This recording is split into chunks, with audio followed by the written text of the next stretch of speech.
My name is Symphony and I am your business librarian. Today I am introducing you to Simmons and how to use Simmons for your market research. Simmons Insights is a database that provides consumer survey data, which you can use to help you learn more about why Americans buy your brands. In order to find Simmons, you'll want to begin at the library homepage. When you're at the library homepage, you'll choose Search Databases, and then you'll be able to type in Simmons in the search box. Simmons Insights only allows 55 simultaneous users. So if you find that when you sign in, it stalls out and you can't get signed in, it could be because 55 other people are already using the database. Once you are signed in to Simmons, it will open up to giving you information coming out of this 6-month National Household Consumer Survey for adults. There are actually many types of surveys that you can pull into this database, but you'll want to select the 2017 study at the 12-month level. This will just give you double the data and double the amount of people, double the amount of time.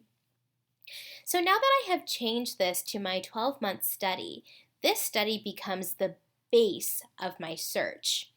What Simmons is going to provide to you is numerical data that you then analyze to make sense of in order to understand your brand or your consumers. So you're not going to get any analysis. You're going to create your chart or your grid, and then from there, make your assumptions. So in order to understand our grid, the first thing I like to do is to drop down this grid tab here on the left-hand side. This shows me how my chart's going to come together as I build it. I already have one base right now, and that base is the study universe. So that is all 25,000 people who took the survey is the base of my search. Now I'm going to build a really quick, easy crosstab. And in order to do that, I first start at this space here, which is the word all. When I drop down my all, I get two options: definitions and dictionary. These two words don't sound very different, but they provide you actually really different material. When I'm working in this, I like to put my definitions into my rows. You'll see the word rows over here on the right-hand side. And I like to put my dictionary items into my columns. But what do these things actually mean? Well, I'll show you a little bit about Simmons Terminology. Simmons has its own labels for items, and knowing what they mean helps us to make sense of the data itself. So like I said, we're working with the 12-month survey, which is about 25,000 respondents. You can picture them literally receiving this huge survey where they answer a ton of questions about their shopping habits. In Simmons, the word definition equals demographics, and the word dictionary equals data. So like I said, I like to put my demographic information in my rows, and I like to put my dictionary information in my columns. And when I say data, I mean the answers that these people gave to the survey. That becomes the data, the survey questions, and the survey data. So if I come back over here, I like to start by deciding my definitions. This is my demographic data. These green folders are created by the database, so they're the easiest to use. The rest have been made by other users. And the basic profile is a pretty easy place to start. As I go down my basic profile, I will see data points, very simple data points. So I have two options for gender. Obviously, this does not represent our entire gender spectrum, and there is problem with that. But I can decide male versus female, or how people identify as male versus or female. I have some age descriptions here. I have some household income descriptions here.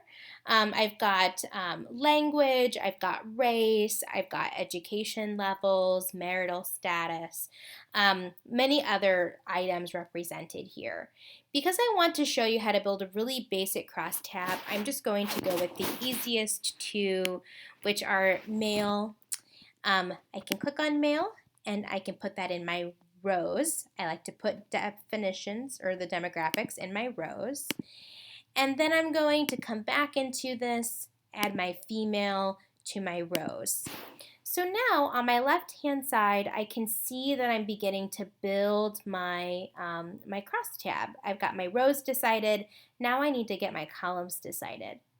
When I drop down my columns, I have to close my definitions, open up my dictionary, and there I will have all of the different categories of questions that people answered about their shopping habits. Let's say that I'm interested in baking brands, specifically those for brownie mixes. I'm very interested in brownie brands. When I click on that caret, I will be able to see all of the questions that were used related to brownie mix. This first one, HH uses, means household uses. How does your household use this product? Basically, it's asking, does your household use dry brownie mix in order to bake? I have to make some assumptions about what these questions are, as these are really abbreviated questions. This question, you see the Q, this question asks, which brand of dry brownie mix do you use MO most often? So what are the brands that you use the most? This brand also would be like, if your favorite brownie mix was sold out, which brand would you buy instead? This word also. Some of your options will provide you with a brand summary, and this will just take some of the different brands that people buy that might have different variations, and it'll combine them all together. So I'm going to use the brand study just to show you how that would all look together. See here I have Betty Crocker, Duncan Hines, and Pillsbury.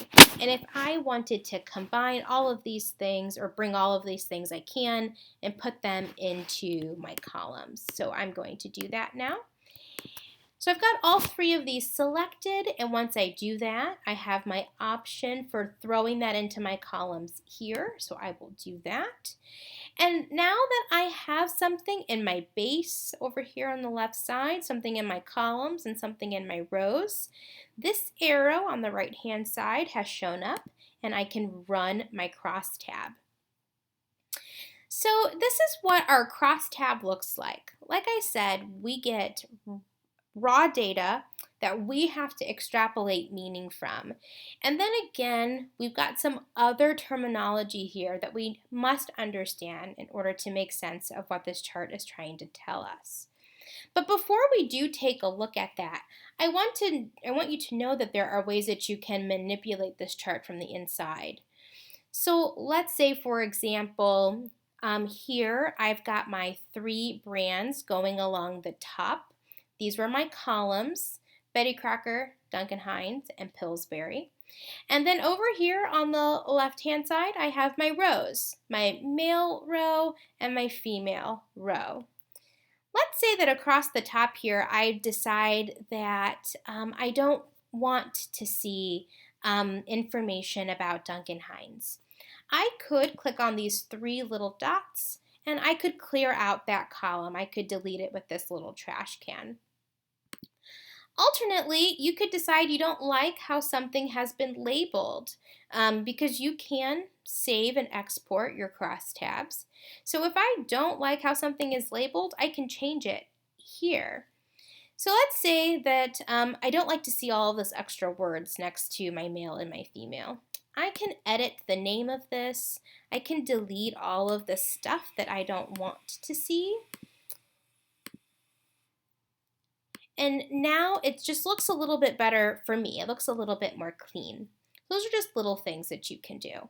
Okay, now let's make sense of our actual crosstab here. I'm going to zoom in just a little bit. We'll make sense of some of these words in a moment, but you should know that this total represents male versus female, and you should know that this total represents the entire study universe. So it is representing all 25,000 people who took this survey. When I take a look at my sample size column, I can see that 25,160 people took this survey. So they represent the total. That's right here.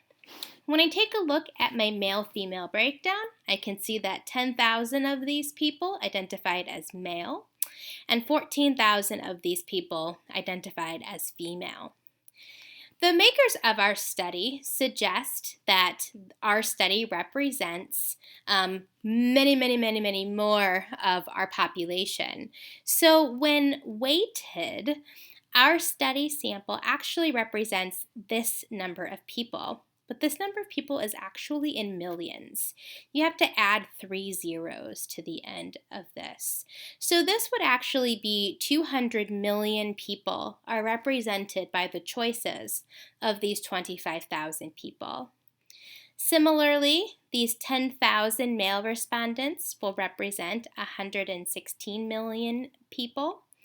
And these 14,000 females will represent 124 million members of our U.S. society. As I keep going over, I get some other words here that don't make a ton of sense to me right now. I have this vertical number and I have this horizontal number. And so let's make sense of what these two things mean. Reading the chart is one of the most important skills in using Simmons data correctly, and it can be kind of difficult for a first-time user. We'll start in the vertical tab, reading the chart vertical. What this means is that it wants you to drag your eye from the top of the column down and over vertically to your demographic option. So I start at the top and I work my way over. So when I read my vertical tab here, let's start for our women.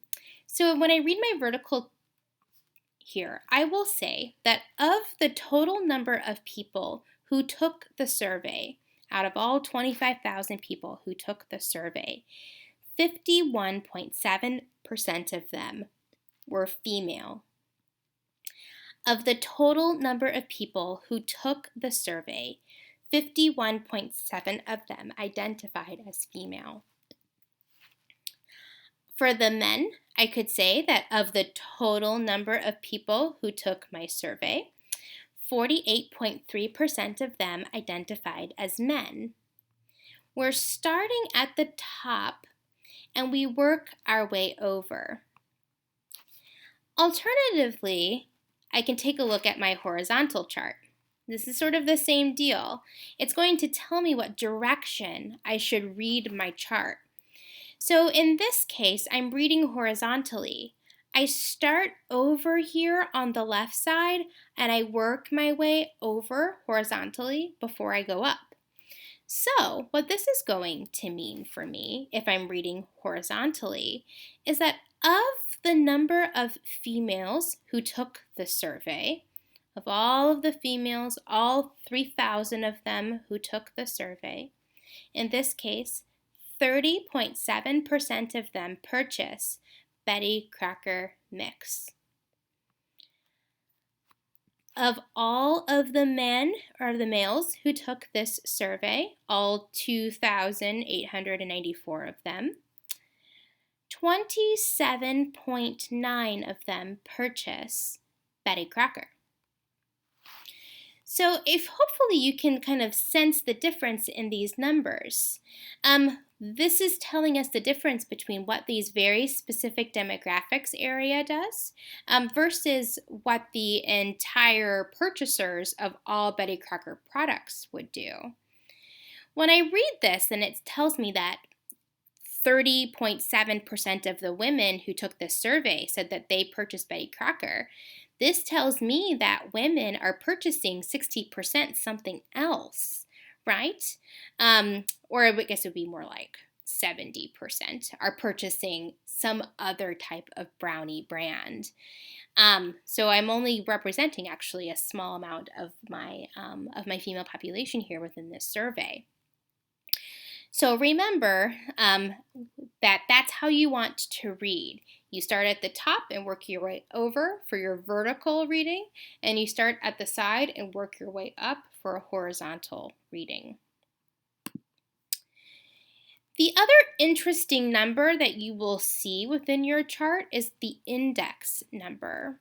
And the index number tells you the likelihood that a certain demographic will purchase that item or will do that behavior based upon the survey data. So when I take a look at this, 100 is my baseline. And anything above 100 or below 100 is a percentage deviation. So let's take a look at this one, for example. I'm still taking a look at Betty Crocker here as my brand. And over here, I've got my men represented. And it says that my men is listed at 95, and we consider that like a percentage, right? So 95. This is 5% lower than 100, than my standard. So how I would read this is I would say that men are 5% less likely to purchase Betty Crocker than the general public. On the other hand, my female index number is 105, which is 5 percentage points over 100. So when I read this, I would say that my female population is 5% more likely to purchase Betty Crocker than the rest of the public. Basically, this number helps me to know how likely it is that my demographic is going to purchase within this brand or this behavior that I'm searching for. And when I go across the board here for Duncan Hines and for Pillsbury, I actually see very similar numbers. Men being less likely, 8% less likely, 3% less likely, and women being more likely, 7% more likely, 3% more likely. And this could be a number of reasons. I'm talking about brownie mix here. So it could be that women simply buy brownie mix more often. It could be that women are expected to purchase brownie mix, which would be ridiculous. Everybody loves brownies. But that's what this data is sort of showing us. So I can also notice here that these numbers are not varying much from 100. 5% less likely is not that less likely. You know what I mean? So it might be that when you're building your crosstabs that you have to be really cognizant of what demographic areas you choose to demonstrate within your search. So with that in mind, I'm actually going to change my rows. I want new rows. Breaking down by gender isn't actually giving me a lot of information.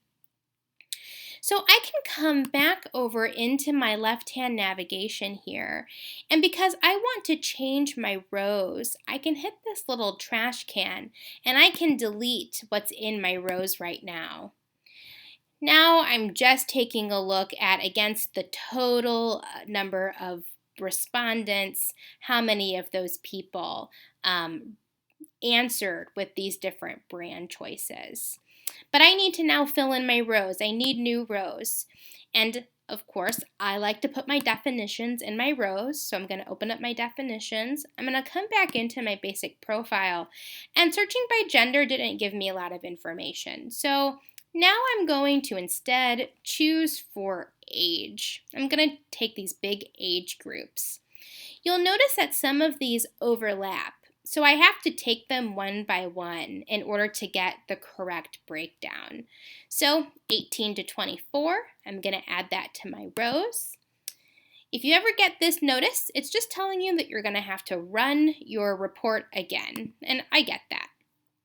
Over on my left-hand side, I can see that I've added this new row option, but I need to get the rest of my age ranges. So now I'm going to go back and do that. 25 to 34, add it to my rows.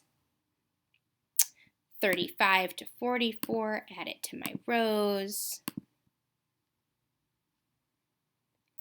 45 to 54, add it to my rows. 55 to 64, add that to my rows. And then last but not least, 65 plus, add that to my rows. And now I can run my report. So now I am seeing my report for my different age groups. I can see the breakdown of those age groups here. It's interesting to me that the most respondents came out of this demographic of 65 plus. So there were more people in that age group that answered this survey than any other age group. That might just be interesting to keep in mind. And as I scroll over and I take a look at my data here, I am starting to see some deviations in my index categories. My index numbers are beginning to change. So let's take a look at Betty Crocker, for example. When I take a look at Betty Crocker, I can see this item here is 24. 24 is 24 percentage points over 100. So this group is 24% more likely to purchase Betty Crocker. And that's very interesting. So I come over here and I see that this is my 18 to 24 demographic. This suggests to me that people between the ages of 18 and 24 at the time of this survey were 24% more likely to purchase Betty Crocker. As I scroll over, though, I see that it's pretty plain or across the board for Duncan Hines. They're no more likely to purchase Duncan Hines than anything else. But it's interesting that for my demographic of 25 to 34, that they are 26% less likely to purchase Duncan Hines. These arrows are telling me when I'm noticing statistically significant numbers, numbers that are outside of a really small window of variance. So they're showing me that something actually matters. What these numbers could also tell me are who my potential new markets could be.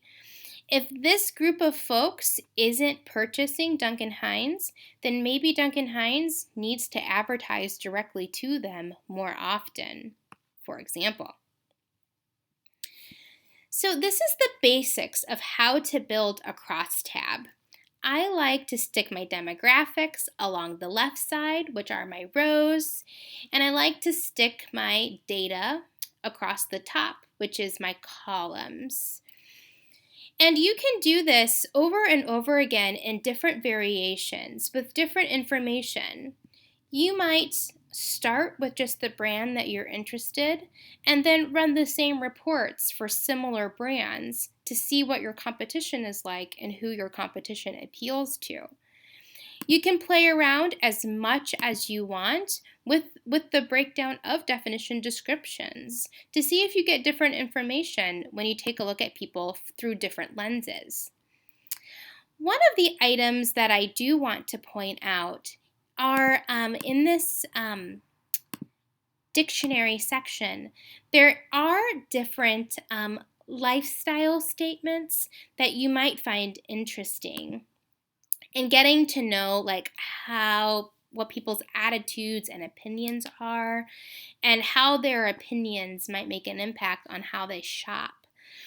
So I'll just show you really quickly an example of that.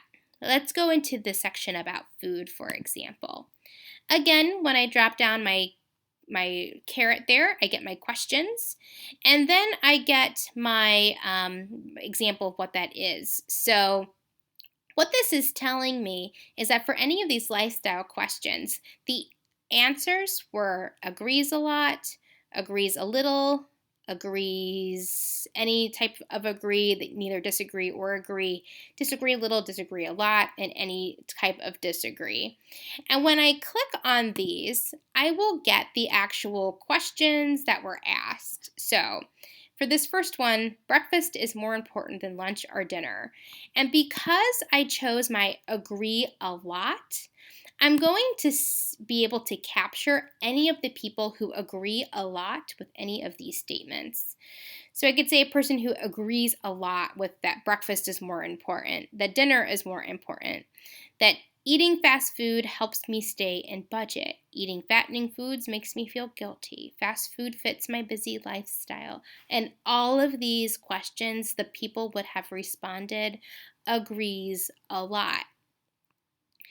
When I take a look, or when I add any of these to my cross sections, I can then delete the other things that I don't really care about anymore. So let's see. Let's choose one of these. Maybe of the healthy foods. I only usually snack on healthy foods. Let's see which demographic is most likely to say that. So if I choose that option, they agree a lot to it. I'm going to add it to my columns. It'll tell me to run my report again. And when I do so, it'll attach it to the very end.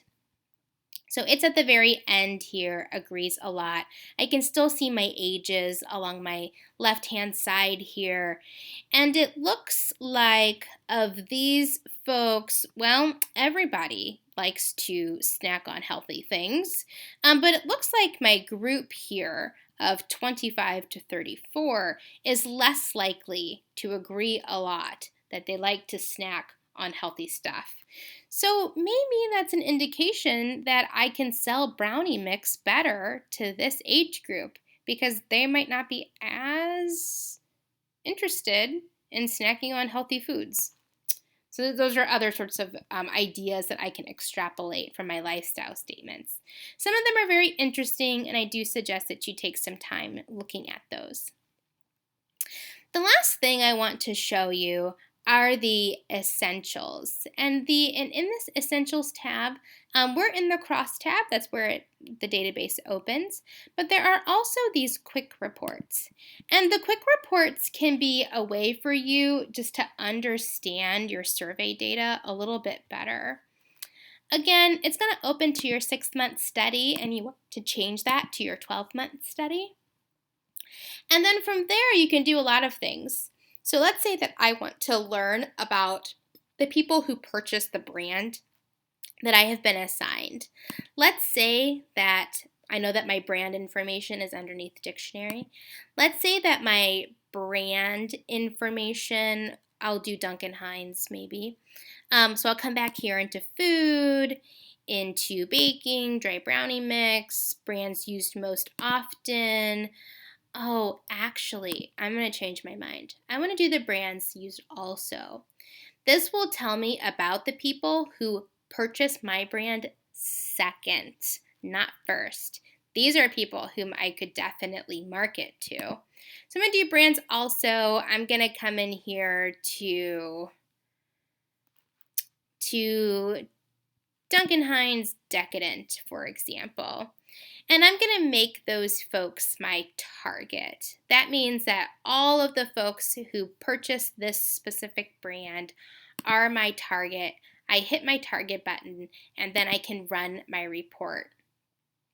And when I do that, it gives me a really quick overview of who these respondents are. So of this 25,000 people who answered this survey, 757 of them say that they buy this specific brand of brownie mix. Also, it's their second choice. So when I take a look at these people, I can see a little bit of a breakdown. What age they are, how much money they make, if they have married partners, if they have children, if they're homeowners, their education level, if they speak Spanish or not, as represented here. I could take a look at my race breakdown. And you'll notice that when you do hover over these things, you get a little bit of extra information. So let's take a look at race, for example. My breakdowns of race are very rudimentary. Obviously, there are a lot of folks who are not represented by these categories, and that is another, quite simply, problematic nature of a survey, or of this survey, I should say. But when I hover over this, so for example, 75.5% of the folks who say that they purchased Duncan Hines also as their second choice identified themselves as being white. And so I can take a look at my sample size. There were, it was 585 people. The index number is 103. So they're 3% more likely to buy this brand as their second choice. When I hover over my next category for African American, representing 12% of the folks who said that they would buy Duncan Hines as a second choice, their index number is 98. They're 2% less likely to purchase this brand also. So maybe that tells me that that's a segment of people whom I would like to target and to market to more, get them to be more likely to purchase my item for their first choice maybe.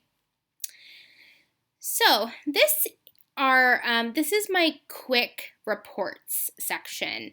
It's not your end section. You do not want to create any of these really simple graphs, copy and paste them, and stick them into your analysis.